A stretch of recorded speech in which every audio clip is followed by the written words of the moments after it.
মা বদদুয়া দিছে তুমি কবুল করছো, এই সন্তানটা যে কবরের মধ্যে আযাবে আছে, একটা মাত্র একটা বার শুধুমাত্র কবরের উপরে সামিয়ানাগুলা সরাইয়া দাও, সরাইয়া সন্তানটার কষ্টটা দেখাইয়া দাও। নবীর মতন মুস্তাজিবুদ দাওয়া পৃথিবীর কেউ নাই।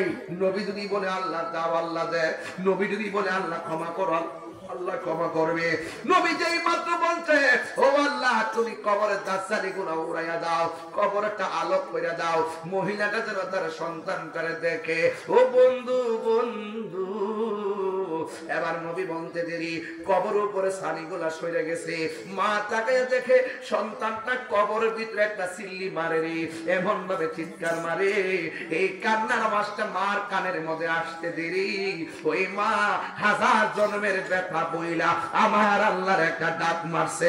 জোরে জোরে কি আল্লাহু আকবার বলা যাবে না? আর মহিলাটা ডাক দিয়ে কি আল্লাহ আমার জাদুমণি আমারে কষ্ট দিছে, আমি সহ্য করতে না পাইরা বদদুয়া দিছি, তুমি কবুল কইরা দে, এমন ভাবে তার শাস্তি দিবা আমি জীবনেও কল্পনা করি নাই। আমার জাদুমণিরে যে এমন ভাবে তুমি কষ্ট দিবা আমি ভাবি নাই। ও আল্লাহ আমার সন্তানটারে তুমি মাফ কইরা দাও। আমি যেই কথাটা বুঝাইতাম চাইছিলাম বা আপনাদেরকে, যে পৃথিবীতে যত সন্তান মারে কষ্ট দেখ না কেন, সন্তান যদি মার পায়ে ধরে বলে আম্মা গো আমি ভুল করছি আর তোমার কষ্ট দিতাম না, জনম জনম যত কষ্ট সব মা 2 সেকেন্ডে ভুলে যায়। কেন জানেননি? কারণ হাদিসের মধ্যে মার কথা বলছে আল্লাহ রাসূল 3 বার, বাবার কথা বলছে 1 বার, আর প্রতিবেশীর কথা বলছে 1 বার। মা মা মা মা মমতার চাদর। এই জন্য আমি প্রায় মা পেলে বলি মা গো তোমার মতো লই না কে আমায় কোলে টানি, মা গো তোমার মতো লই না কে আমায় কোলে টানি, আঁচল দিয়ে মোচে না কে,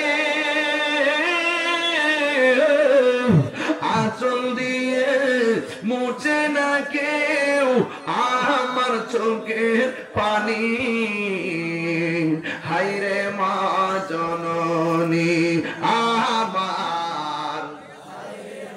সবাই মহব্বতে বলেন হায়রে মা জননী আমার, হায়রে মা জননী। এই যুবক আজকে বাড়িতে যাওয়ার পরে মাকে সালাম করে বললাম মা জীবনে যত কষ্ট দিছি মেহেরবানি করে যাত্রাপুর মাহফিল থেকে নিয়ত করেছি আর কোনোদিন আপনাকে কষ্ট দিব না।